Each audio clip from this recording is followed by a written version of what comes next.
Welcome, traveler tonight. I invite you to step quietly into a world suspended in mist and memory.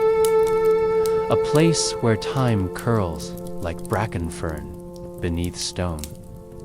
Where the breath of old magic still lingers in the hollows of hills and the wind carries whispers of names once etched in silver dot.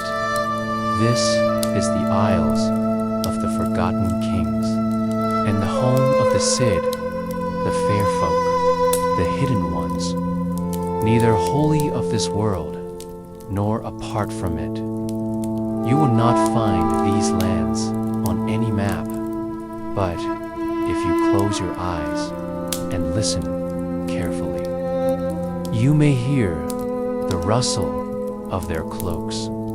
In the reeds, the faint ringing of their laughter through birch leaves, or the hush of footsteps over ancient barrows. Tonight's tale is not one you'll find in any book. It lives between the heartbeat of the earth and the hush of rain on stone. It is a dream. Wrapped in fog dot, in this story, we will walk with warriors and druids, with dreamers and queens who sleep beneath hollow hills. We will hear the lost songs of the Sidhe and uncover a crown cursed with memory. There will be no sudden turns, no rush, only slow unfolding like dawn over heathered moors. So, let the day fade behind you. Let your body soften like moss underfoot. Breathe deeply as the forest does at dusk, and listen. For the song of the Sidhe is about to begin.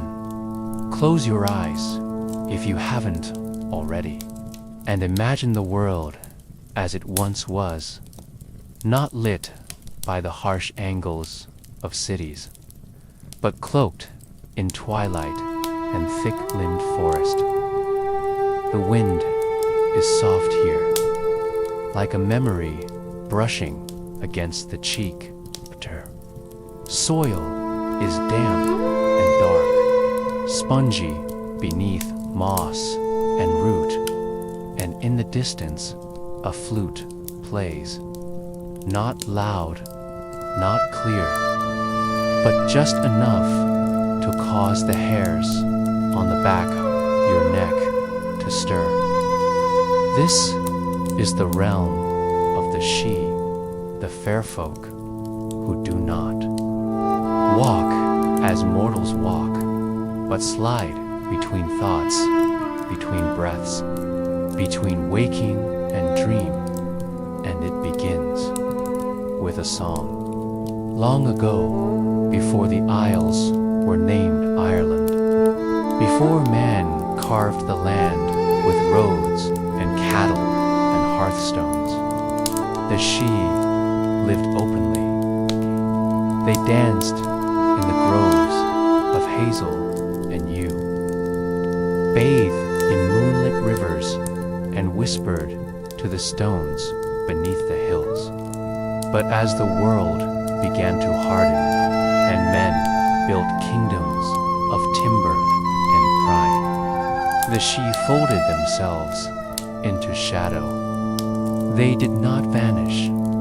They sang, their voices like bells, woven into fog, drifted across moor and fen, beckoning the curious, the gentle-hearted, and the foolish. And one such soul was named Carwyn. She was a weaver's daughter from the village of Glenbrae, nestled in a shallow valley surrounded by gorse and bramble. Her life was simple, her fingers calloused from loom and spindle, her dreams filled with stories passed down by her grandmother, of the Morrigan in crow's feathers, of Law, the long-handed, of the shining folk who never aged and never died. But Carwyn believed. Each morning, she walked to the forest's edge and left honey on a flat stone. Each solstice, she lit candles along the stream and whispered her hopes into the wind. Her neighbors said little, only that she was touched by wind or starlight, and best left alone. Then, one autumn dusk, it happened. She heard the song. It came not from mouth or lute, but from the earth itself, rising in vibration through the soles of her bare feet, trembling up her spine like a sigh.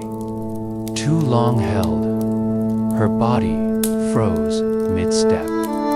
The woods around her blurred as if dipped in honeyed mist, and the leaves began to spin, not fall, not drift, but spin, in place, in spirals, in gold, in spirals of gold and rust and green.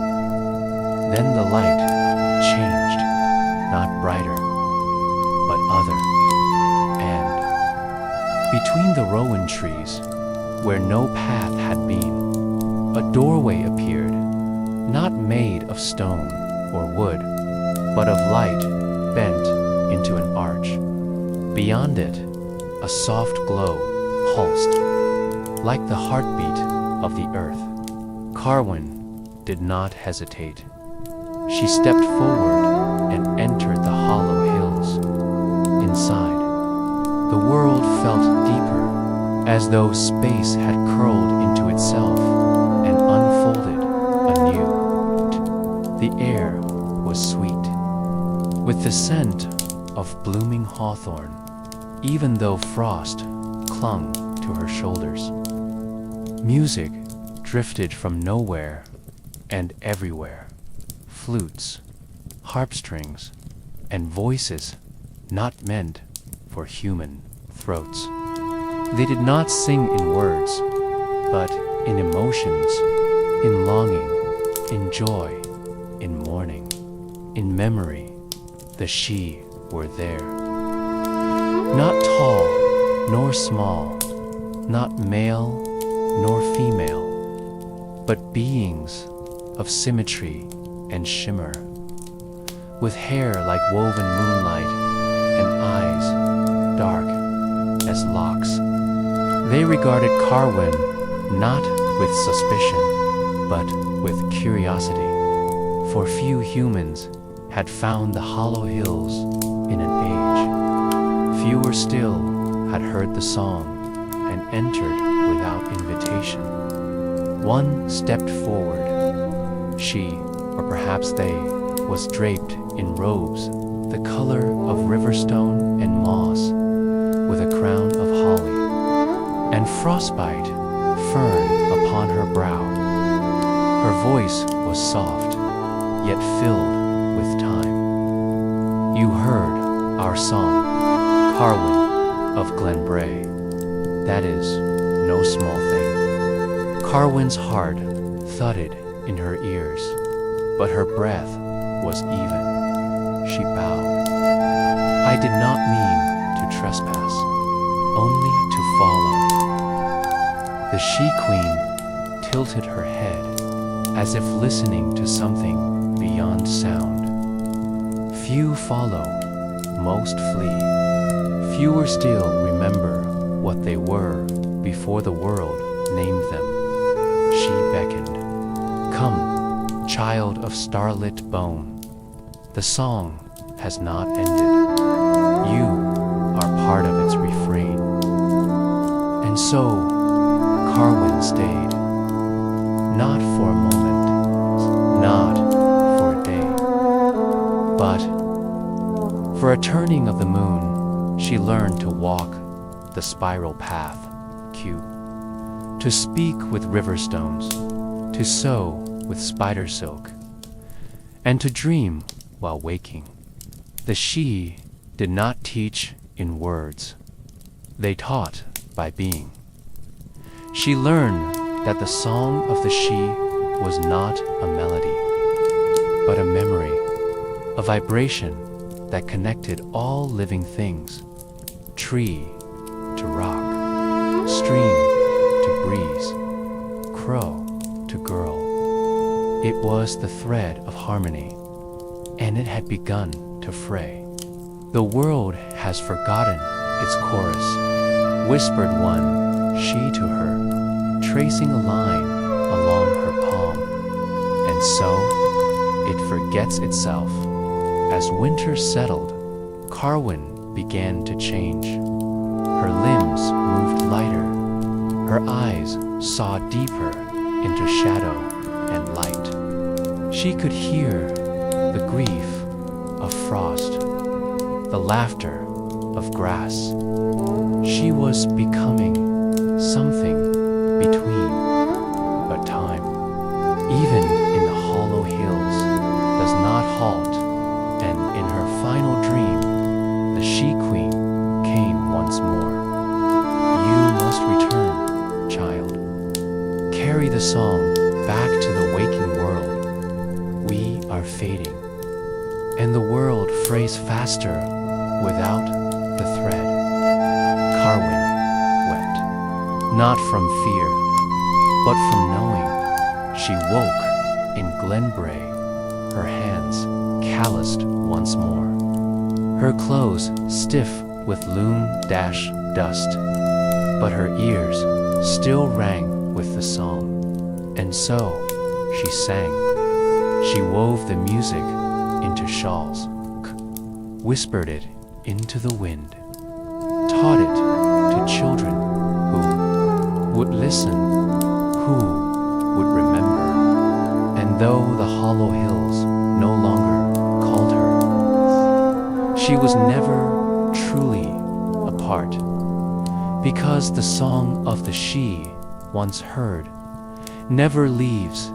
It hums in the bones, it flickers in candlelight, it rustles in autumn leaves.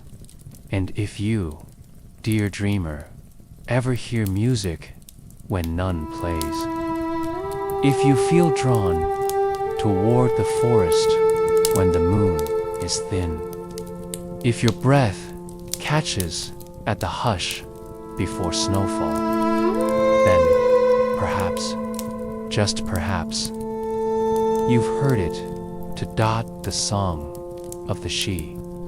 Let your breath fall slowly now. Inhale, as though the air carried the scent of ripe barley and late summer rain. Exhale, as though the wind had passed through fields of wheat before reaching your cheek. And listen, for this is a story carried in hushed chants during Lammas, the feast of first fruits, when the sun begins to lower its gaze, and the land gives back what has been sown. This is the tale of Law, the bright one, and the day he came to Tara, long before kings' war crowns or castles pierced the skies. Tara stood, proud and round, atop the hill of kings, a place of gatherings, laws spoken over sacred fires. But in that ancient summer, the high king's court sat in silence. The crops withered, and an unease, subtle as rot, coiled through the roots of the land. The druids murmured. Something was missing, a balance disturbed. And so they watched the horizon, and from that horizon came a figure, not in a golden chariot, nor upon a steed, but on bare feet, walking as though each blade of grass knew his name. He carried a spear wrapped in cloth, a sling at his side, and his hair, long and tawny, caught every glint of sunlight as if the sun itself recognized a sun. He said his name was La Lamfada, Law of the Long Arm. The guards laughed. One stepped forward. What craft do you offer, Tara, stranger? For none may enter the court unless they bring a gift. Law bowed low, his voice warm as peat smoke. I am a warrior. We have warriors already, they said. Then I am a bard. We have bards aplenty. Then a smith. The forge has its master. Then I am a healer, a poet, a copper, a cupbearer, a builder, a historian, a sorcerer. They paused. No one man can be all things, and La smiled. Then bring me one. Who is all? None came, and so they let him pass. Within Tara, the torches sputtered low, and the High King Nuada, silver-armed and solemn, watched La approach the Hall of Heroes, the Tuaha, the Danin. The tribe of Shining Ones sat in a half-circle, Morgan veiled in shadow, Agma muscled and furrow-browed, Dionsect, healer of bone, Brigid, the flame-tender. Law knelt before them, but his eyes met theirs, unafraid, unyielding. Why do you come? Asked Nuada. La replied, because Balor's eye turns toward us. A silence followed. Balor, the Fomorian warlord, with the gaze that burned fields to ash, grandfather to Law, an enemy to all who cherished green things, he will strike. At harvest, Law said, and the land will starve. What would you have us do? Bridget asked, voice soft. Let me lead the harvest. They scoffed. He was young, unknown, no druid, no king, but Bridget tilted her head, as if listening to the whispers of fire. She nodded. Let him sow. So La took the scythe, and for 7 days and nights he walked the valleys, not only cutting stalks, but blessing them, whispering to grain, weaving protection into barley, singing to cornflowers. He taught the people songs for threshing, prayers for turning soil, riddles to keep the weevils away. And the land responded. Weed heads grew heavy with promise. Fruit trees bent low with offerings. Bees returned in golden clouds, and the druids blinked in awe. It is as though the land remembers joy. One said, because Law was not just harvest, he was balanced, the perfect chord between labor and light.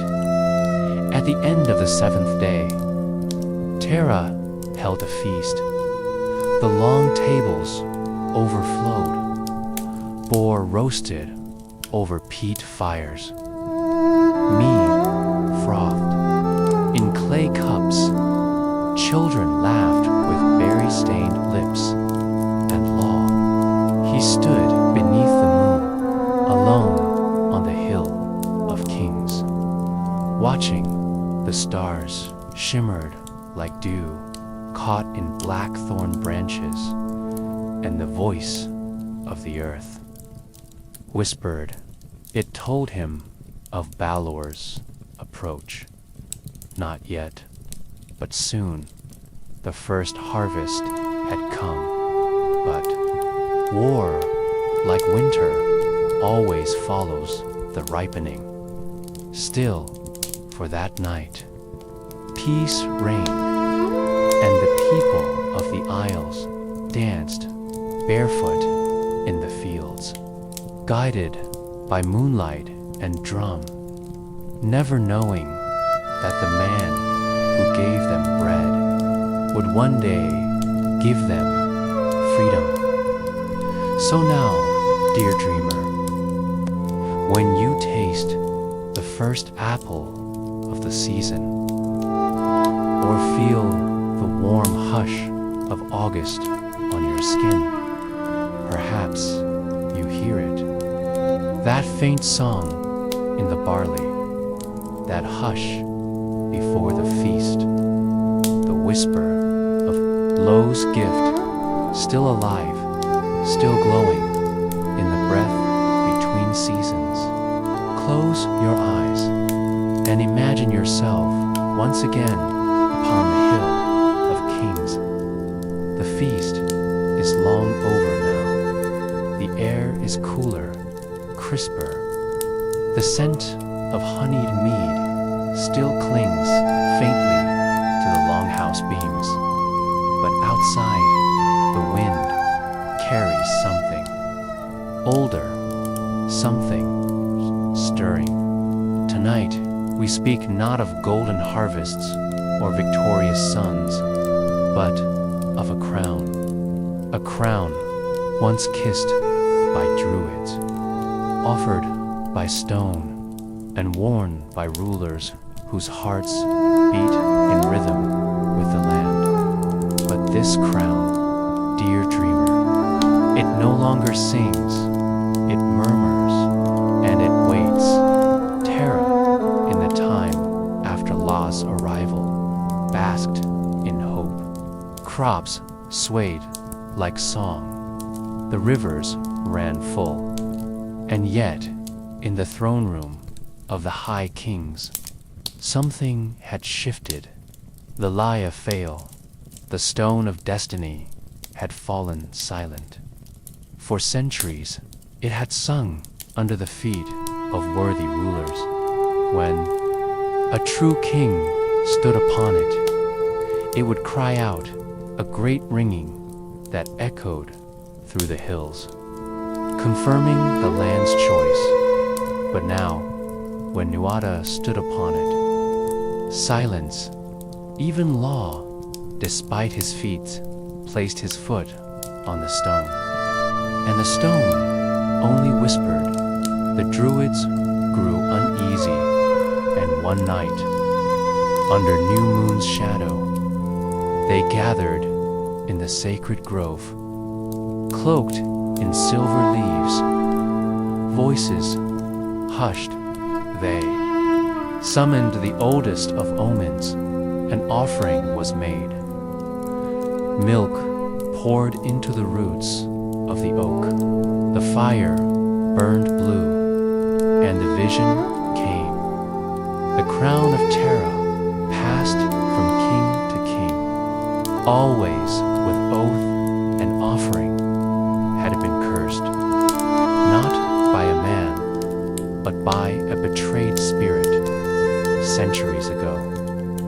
Long before Nuada, even before the Milesians came from the sea, there had been a queen, Ethan of the Hollow Hills. Her blood was half she. Her voice said to calm wolves, and her gaze could soften storms.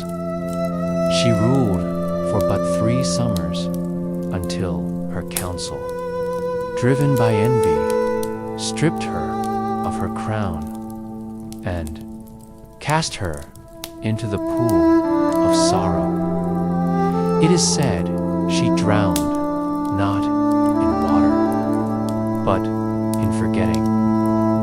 And with her final breath, she bound her grief into the crown itself, vowing no ruler shall reign true until the land remembers her name.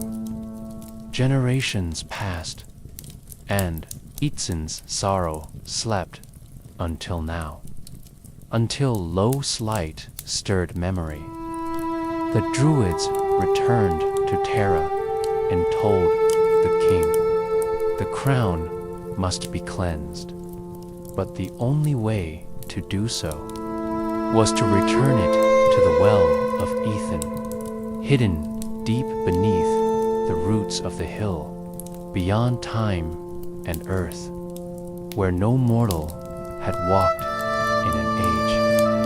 And so, La offered to descend, not as warrior, but as rememberer. The entrance to the well was not through door nor cavern, it was a dream, guided by Bridget. La drank from a silver chalice and let himself drift into the sleep of kings, a trance so deep that the world peeled away. And he walked the underroots of Tara. The earth here breathed stones, pulsed with old names. La walked barefoot over moss that whispered. Trees bent over him as if trying to remember his face. And at last he found her. 8. She stood beside a pool that reflected no stars, only truth. She wore a crown of withered vines. Her eyes were mist, her skin pale as birch bark. Her presence, the air warmed, softened. You seek to lift the curse, she asked. La nodded. Then speak my name, she whispered. He did, not just once, but as a song, a lullaby that wound through root and stone, carrying memory to every forgotten corner of the earth. And with each verse, Ethan grew brighter. The vines became blossoms. The mists became tears, and the pool shimmered gold. When La awoke, the Druids wept. The crown of Tara, once dull, heavy with history, now gleamed with morning dew. They brought it to the stone of destiny and placed it beside Uda's feet. The king stepped forward. The stone was silent. Then Bridget placed her hand upon La's shoulder, and he stepped upon the stone, and it sang, loud and clear, not for kingship, but for truth, for remembrance. The curse was broken, and from that day forth, every king who wore the crown would be bound not by power, but by memory, by the whispers of those who came before. So now, dear listener, when you see a crown in a story, do not think only of power, of gold, or of rule. Think of sorrow, think of promises, UNKEPT, and think the names we forget, and the cost of forgetting them. Let your breath soften now, for in the hush that follows grief, new songs can rise. Close your eyes, let the world soften around you. Imagine the wind rising, not harshly, but like a sigh across moorland. A breeze pulling the mists into swirls of silver threads. It is not yet morning. It is that deep blue hour before the sun speaks, when shadows stretch long and the land listens. We are no longer upon the hill of Terra, but on the trembling edge between worlds. This is the field of Mag Tord, and the mists are gathering for war, long before law ever stood beneath the crown, long before the stone of destiny sang. The people of the goddess Danu, the Tuatha, the Dawn, ruled the emerald lands with grace, beauty, and arcane craft. They were not human, not holy. Their blood shimmered with the stars of other worlds. But power, even sacred power, never rests unchallenged. From across the sea, through fog-thick passages, came the Fomorians, shadow-born giants, twisted by sea and time, bearing with them storms, light, and sorrow. They did not build, they did not bless, they took, and the land cried beneath their rule. Now, after long silence, the Tuatha gathered once more, not for conquest, but for balance, for the right to live in harmony with their home, to feel the rhythm of the earth through their feet, not the weight of foreign chains. And so, two armies formed, one of light and art, one of shadow and ruin. But this would not be a battle of blood. No, this was the battle of mists, a war of will and memory, of song and silence. On the eve of the conflict, La stood beside the great tree of Fiod, where warriors hung their dreams before battle. He tied a silver thread to a branch, not for luck, but for memory. All around him, the Tuatha prepared, not with shouts or drums, but with ritual. Bridget wove linen cloth dipped in dew, placing them on brows for clarity. Agma, the champion, carved silent glyphs into his skin, binding strength to word. The dog struck a single note on his harp, and the stars blinked in time and beneath the earth. The she stirred, watching, waiting, as first light cracked the sky. The mists rolled in, not ordinary fog, no, but ancient, knowing mist. The kind that twists paths and bends time. The kind that carries whispers from one century to the next. The battlefield disappeared. There were no swords in sight, only voices and vision. The Fomorians came not as monsters, but as echoes.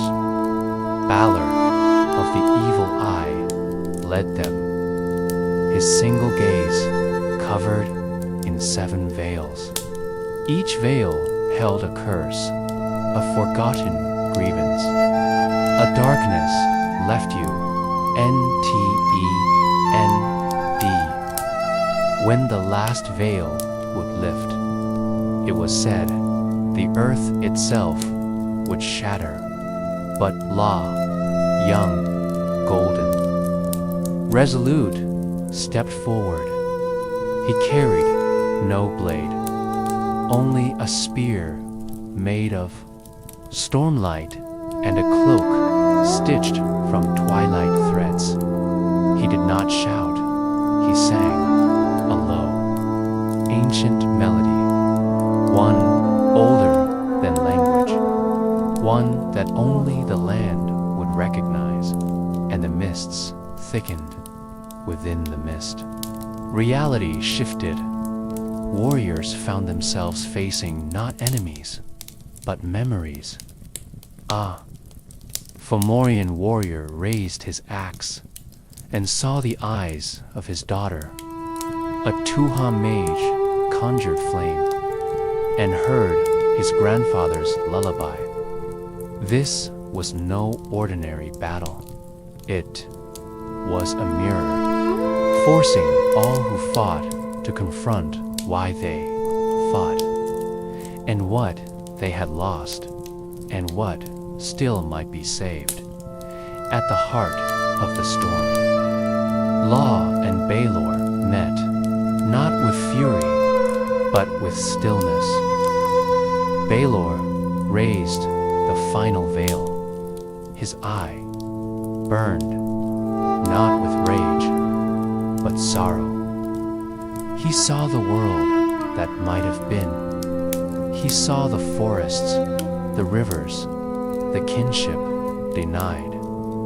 And in that instant, as the eye opened fully, Law cast his spear, but not to kill Dot, to unbind. The spear struck not flesh, but the shadow clinging to Balor's spirit, and it shattered like smoke. The mists rolled back. The Fomorians faded, not slain, but remembered and released. Silence fell. The field was still. The earth exhaled. The Toha stood, not as conquerors, but as guardians. No triumph was shouted, no victory claimed, only balance restored. And from that day on, it is said that in the deepest fogs of Ireland, if you listen closely, you may hear the hum of that ancient song, a melody that reminds, not every battle is for conquest, some are for healing. Now breathe deeply, and let that stillness settle in your chest. The mists are lifting, but the memory remains. Breathe slowly. Let your eyes close, if they haven't already. Let the rhythm of breath match the hush of evening winds brushing the tops of trees. We leave the battlefield now. The mists have parted. The songs have softened. What remains is a deep and ancient calm, like the hush that follows thunder, or the quiet of a forest clearing where something just happened, but only the leaves know Dot. And that is where we go now, to the edge of the known Dot, to the realm where stories end and others begin. The moon had grown full again, silver bright and low on the horizon, as if watching its light spilled across the hills of Ire, catching in the dew on every blade of grass, in every spider's thread, strung between stone and bramble. And there, high on a lonesome rise, known only to wanderers and dreamers, rose the portal hill, a soft-breasted slope wrapped in heather, ringed with standing stones. Some said the stones were older than the land. Others said they had walked there themselves once, under a different sky. But all agreed on this: when the white stag appears, the way opens. The stag never comes when cold. It comes only when the land itself breathes out a single, silent exhale that ripples through the soil and stirs the stars. Law knew this, and so, after the mists of Mag Tuord had lifted and the balance had been restored, he left behind his spear and cloak and walked alone, not as king, not as hero, but as seeker. He followed no path, only instinct. He walked until the birds stopped singing, until the air changed flavor, richer, older, until the world felt hollowed out like a drum before the song begins. Then he saw it. The white stag stood just beyond the circle of stone. Its coat shimmered like frozen milk, like the skin of clouds just before sunrise. Its antlers glowed faintly, not bright, but enough to bend the light around them like the memory of lightning. Far away, its eyes held time, not in years or moments, but in presence, a gaze that did not judge or question, only understood. Law bowed, not out of duty, but reverence. The stag turned, not away, but inward toward the hill itself. And where it stepped, the earth responded. The stones shivered. The grass bowed, and a soft line of light drew itself across the slope, forming a door with no hinges, no handle, only invitation. This was the hill of passage, known in only a handful of whispers, a place where the veil thinned, where the other world drew close enough to kiss the skin of this one. Law stepped forward. The stag did not move. It simply waited as he passed through the stone circle. The world changed. Sound dropped away. Color shifted, not faded, but deepened. Blues turned midnight. Greens became emerald fire. And time itself became soft. Was not a cave, nor a tunnel, but a memory made solid. Walls breathed gently, like lungs of stone.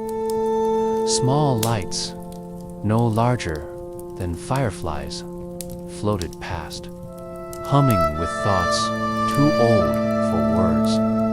Here was where the Tuatha had once walked before they came to Ire. Here was where dreams were born before they found voices. The stag moved now, graceful, slow. It led Law deeper through corridors shaped by song, through arches carved by moonlight, until they came to a room with no ceiling, just open sky, where stars swam like fish in a midnight sea dot. At the center stood a tree, not large, not blooming, but alive in a way that felt awake. Its bark was etched with names, some still glowing faintly, others worn smooth by time. Beneath it, a pool of water so still held no reflection, only possibility. The stag knelt, so did Law, not in submission, but in remembrance. He cupped water in his hands, drank, and in that moment, he remembered every name forgotten in battle, every child who would never sing their clan song. Every forest burned, every story left half told, and he remembered why he had come, not for power, not for peace, but for the future. The hill pulsed gently, accepting when he rose. The stag was gone. Only a single antler remained, smooth, white, humming with light. He took it gently, not as a trophy, but as a guide, as he stepped back through the door of the hill. The stones turned behind him, shifting imperceptibly, hiding. The way once more, dawn was approaching, and with it, a new song, and so ends this segment. The encounter with the white stag and the threshold of the unknown. Let your breath drift softly now. You've walked far across hills and stars. Let us return once more. Let the fog gather, not thick, but soft, like breath on cool glass, like whispered memory curling through ancient woodlands. You are safe here. You are adrift between waking and dreaming, in a land that listens. And it is time to descend into the hollow hills. The world of the she still stirs beneath our feet, not gone, only waiting, waiting for memory, for music, for names once spoken beneath moonlight. Tonight, we remember the last queen who ruled below the earth, and the secret she guarded beyond time. There is a hill, older than the oak forests around it. It rises not with pride, but with patience, as though holding its breath beneath a blanket of moss, ivy, and lichen. The hill has no name in the language of men, but the Tuatha that called it Brina, the hill of quiet fire. For beneath it flowed a slow, glowing current of forgotten power. Neither flame nor wind, but something that hummed in the bones of the land, and it was here, in the amber-lit heart of Brina, that the last of the fairy queens once kept her throne. Her name was Aluin, and her story had nearly slipped beyond the edge of memory. Aluin was not crowned like mortal queens. There was no procession, no binding of gold around her brow. She rose from stillness, chosen not for war or wealth, but for her voice. It was said her words could lull the frost back into the soil, that her silence could still the rage of rivers, that she sang not to charm, but to remember. She ruled not above, but below, in chambers carved of hollow roots, of drifted ash, of sleeping quartz, and her people, the hollow kindred. The deed she flourished. They danced in root light and spoke the language of rivers. They made no war. They forged no blades, only promises and songs. But the world above grew louder. The veil thinned, and men came at first with awe, bringing stones shaped like offerings and songs that trembled on their lips. But later, with fire, with iron, and forgetfulness, they paved over sacred wells, felled the groves, dug into the hills, until that she had no choice but to retreat deeper, to seal themselves behind mists and memory. Eilwen did not resist. She did not rage. She simply sang a final song, long and winding, full of goodbye, and with it she closed the gates, all but one. The last gate remained under Bryna, not out of pride or rebellion, but out of hope. Hope that one day someone would come not to conquer, but to listen. And so, the queen waited. Years became decades. Decades turned to dust. But she remained, not aging, not fading, only still. Her throne was a crescent of petrified wood. Her crown, threads of starlight and root. Her cord had dwindled. Only a few wisps and murmurs remained. Yet, she held a song. She was the song. The last chord in a music nearly forgotten. Then, one dusk, unlike others, something changed. The hill stirred, the moss shifted, the roots trembled as if waking from a long slumber. A figure approached, not bearing iron or torch, but antler.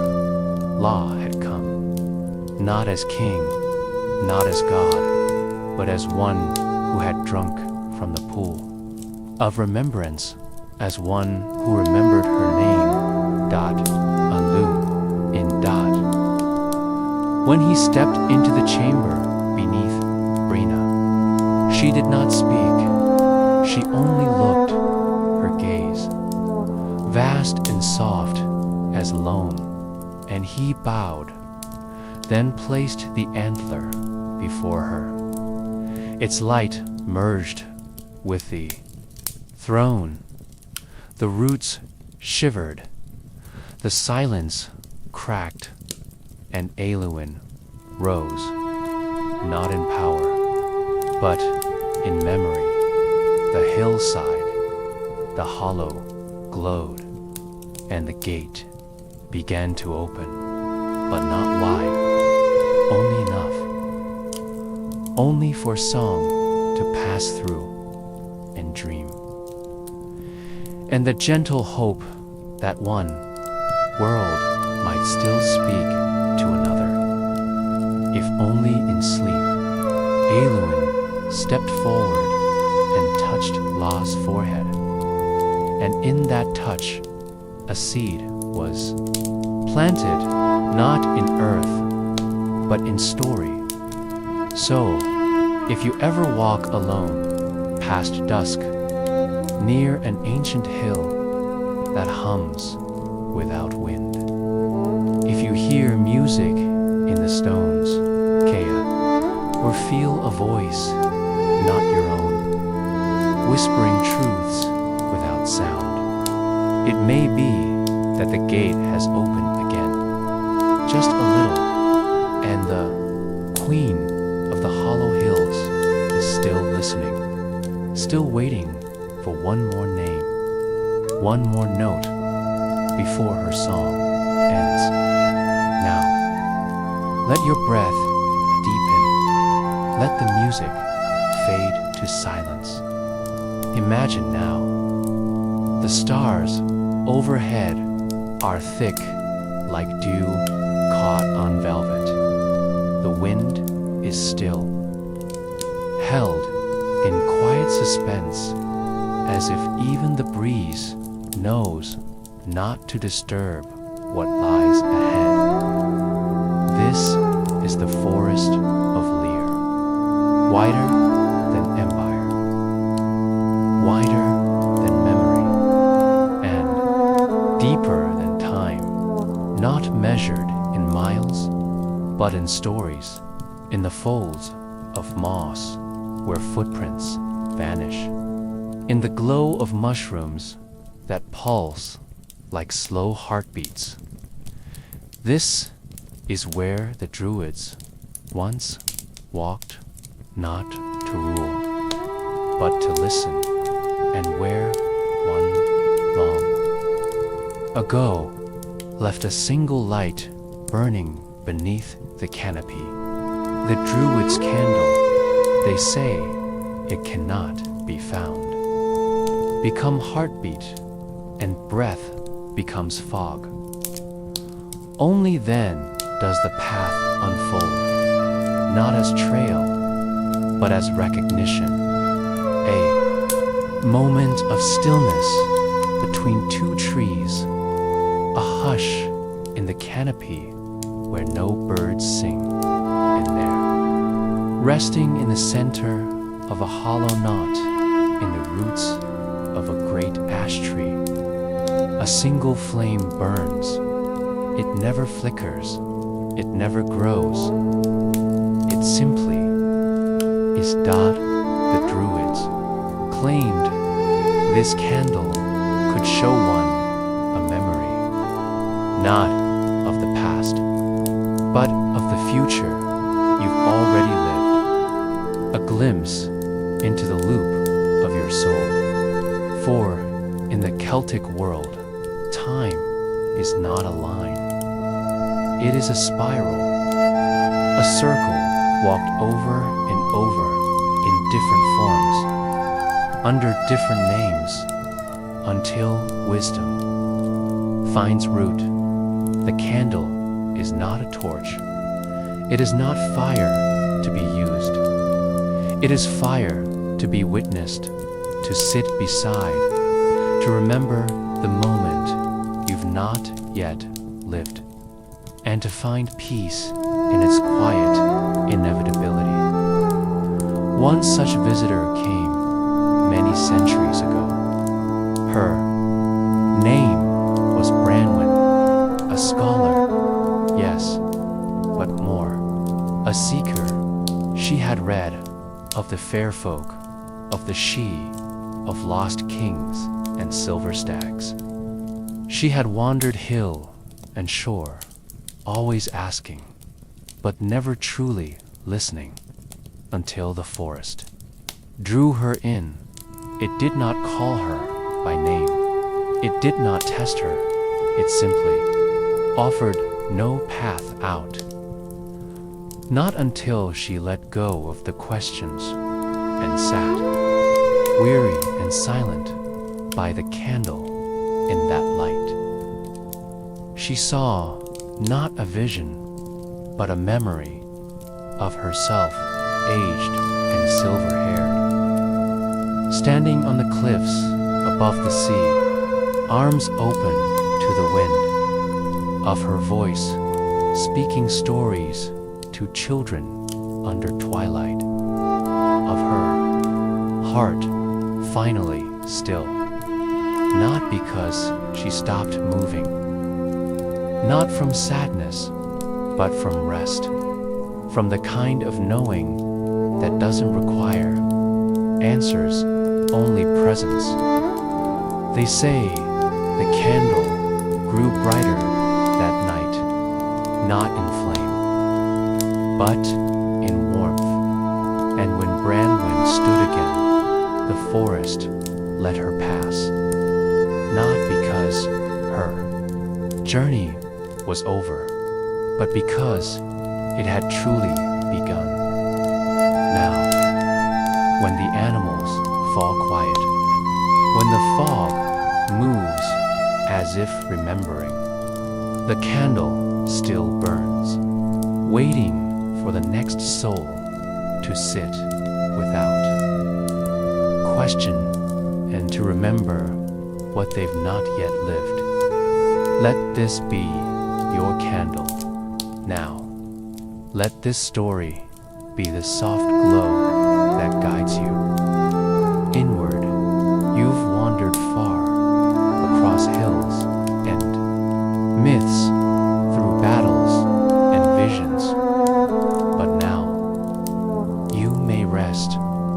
Let your breath slow. Let your eyes grow heavy. The druid's fire is warm. It asks nothing. It answers everything. It is time to dream in circles. Time to return.